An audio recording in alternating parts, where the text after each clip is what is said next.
déedéet. Sénégal la Sénégal la mën. ah ñun ñëpp Sénégal lañ. Sénégal bi joué moo mën.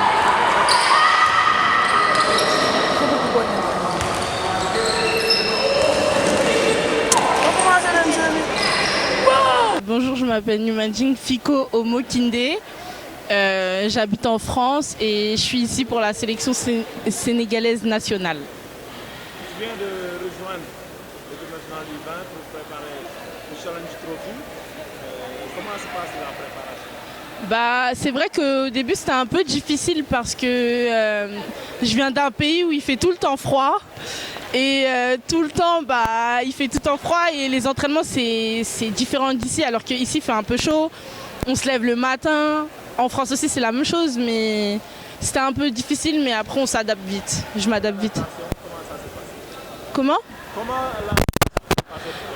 L'adaptation déjà l'hygiène de vie, la nutrition aussi c'est différent, l'eau aussi c'est différent.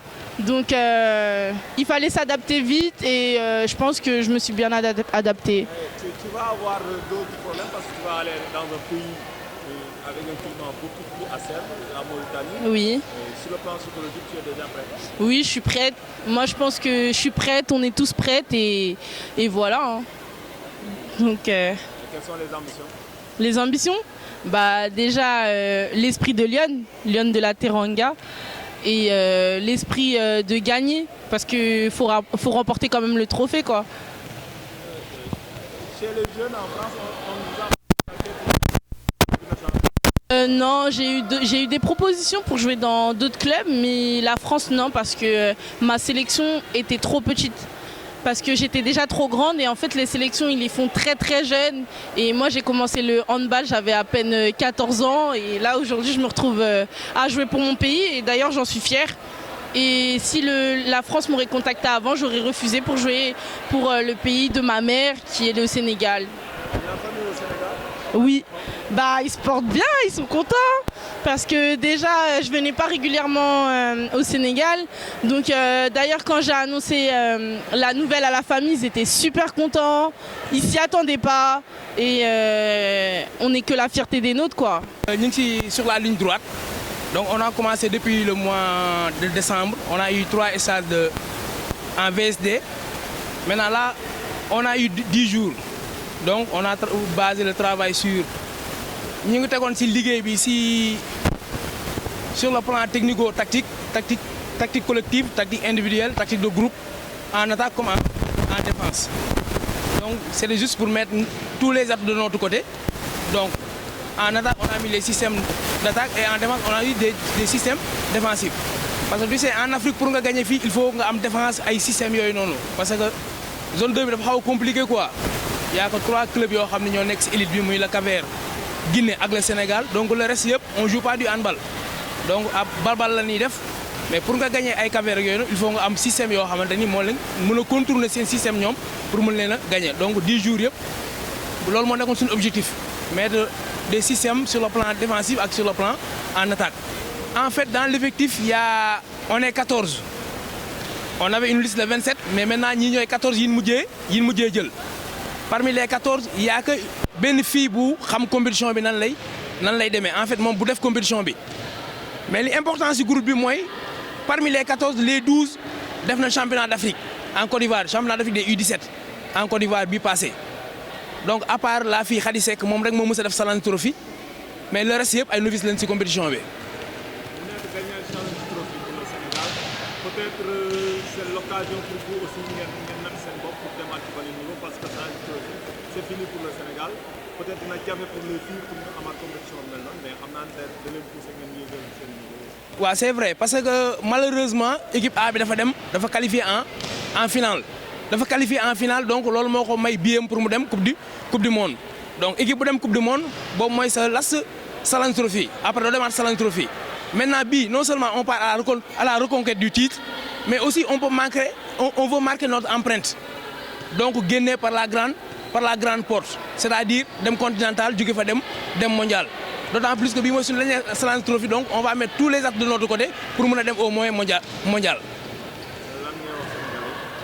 xanaa ñu dolli di ñaan rek nañ ñu ñaanal ku julli daal bu ñu fàtte si ñaanal parce que xaw naa franchement affaire bi xaw naa métti préparation xaw naa métti trop mais nag les fédéraux ont mis tous les moyens parce que depuis 10 jours ñu ngi logé à l'hôtel Lat Dior résidence annexe ba donc les équipements sont en place les per diem sont en place maintenant on quitte demain à 17h donc bu ñu demee pour défendre titre zone 2 bi en même temps défendre les couleurs du Sénégal donc nañ ñëpp xam ne drapeau bi leen yóbbu donc nañ ñu ñaanal nañ ñu accompagner incha allah à la fin dina baax nañ ñu ñaanal rek. Oui, tout s'est bien passé les dirigeants nous ont bien aidés. mën naa ko def tamit. ok bu ñu ñëwee ba tey fii nii depuis ça fait 10 jours ñu ngi entraîné coach yaa ngi ñuy aidé ñu ngi def ay schéma défense côté attaque et défense ñu ñuy jàppale bu baax pour bu ñu demee ñu mën a def face représenter dignement suñu équipe suñu pays Sénégal. évidemment bi mooy suñu dernier Challenge Trophy donc il faut ñu marquer empreinte bi wane ne que bi mooy suñu dernier Challenge Trophy et on doit tout faire pour emporter la coupe. Sénégalais ñu ngi bëgg nekk tous derrière nous ñu jàppale ñu supporter pour qu'on puisse remporter la coupe. Gaynde jom gaynde fit gaynde Cri de Lion. Et puis ñu ngi ci suñu dernière ligne droite on avait commencé ak 3 VSD donc 10 jours yu mujj yi ñu terminé ko à Thiès pour demain ñu mën a def suñu voyage mais ci loolu on a préparé comme d'habitude donc on a 14 sélectionnés donc compétir à partir de demain donc. championnat bi démarré gul woon mais def ngeen stage yu bëri peut-être loolu permettre na ngeen continuer seen stratégie. effectivement championnat bi ñu commencé stage yi commencé woon mais quand même équipe yi am na ñu commencé woon entraîner donc loolu tam bénéfice la on a fait 3 VSD yoo xam ne vraiment bu nekk on a fait le maximum ba yàlla yóbbu ñu ci dernière ligne droite bi donc fi mu ne on est prêt événement yi jeex na léegi réglage bi mooy pour dernier réglage demain ak tey pour mën a vraiment on est prêt côté yëpp. on sait que dernier Challenge Trophy pour le Sénégal donc le défi est grand pour vous. vous savez donc comme que li nga wax mooy loolu mooy charme tournoi ren bi mooy suñu dernier Challenge Trophy chez les filles donc on va essayer de faire le maximum pour essayer de terminer en beauté cette Challenge Trophy d'autant plus que la fédération nous a mis dans de très bonnes conditions machallah donc la balle est en tant que technicien mais on est prêt sur tous les plans pour vraiment essayer de faire le maximum pour aller remporter cette.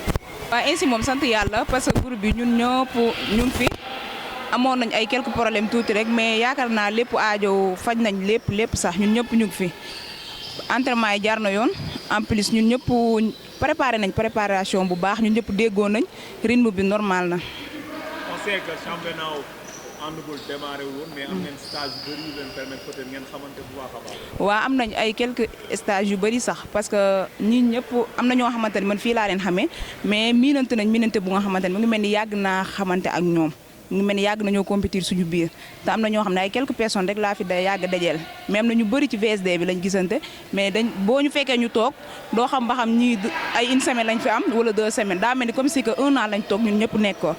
on sait que aussi que dernier Challenge Trophy la pour Sénégal au Sénégal dugg na ci beneen étape. donc dootu jouer Challenge Trophy. waaw c'est un défi pour vous parce que vous allez vouloir gagner trophée bi pour peut-être terminer en beauté. waaw intérêt bi mën naa ne sax su ñun la ëppee parce que mën naa ne buñ gañee am na lum ñu yokkal ñaanu ma ko yàlla buñ ñu gañee dañuy wàññi dañuy ñaan yàlla nag yàlla may ñu ndam te li ma gëm. ak man sama waa groupe lu ñu gëm muy U17 bi U20 bi yëpp dañuy ñaan yàlla dem rek ñun nañ egg ak jàmm rek ñaan yàlla may ñu jàmm suñu dara bañ a métti ñëpp ñu de egg si jàmm boobaa incha allah dinañ compétir normal jël ko ñaari coupe yëpp indi ko Sénégal parce que mbëbët boobu lañ bëgg.